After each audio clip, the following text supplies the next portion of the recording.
why don't you describe what happened at Okta? Yeah, I guess to start, I don't have any insider knowledge here. So all I have is what's been announced and what little Okta has been able to slip through their marketing and legal teams. But We're gonna get to that.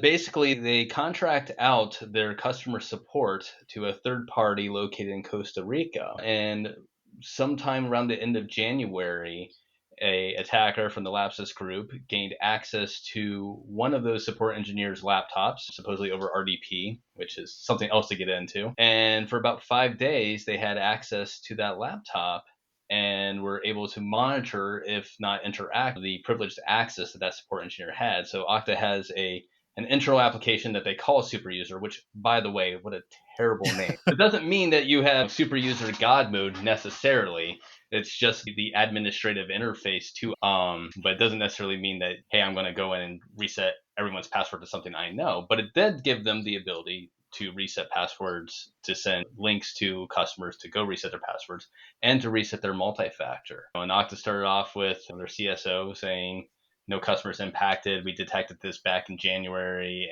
or we detected an unsuccessful attempt, which is the other thing to get into here, back in January, and shut it down. And then the second blog post, they added a little bit more. And then the third blog post, like 2.5% of our customers, about 366 people impacted. Yeah.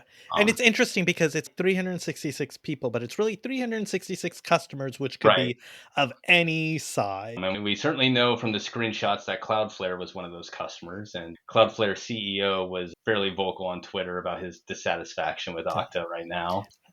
And Cloudflare, I'm I sure thought, published a pretty good blog as they well did. about sort of In their in fact analysis and what they did. They in did. fact, a lot of people felt that Cloudflare's analysis was better than what Okta provided themselves. Hmm. Me included, yeah.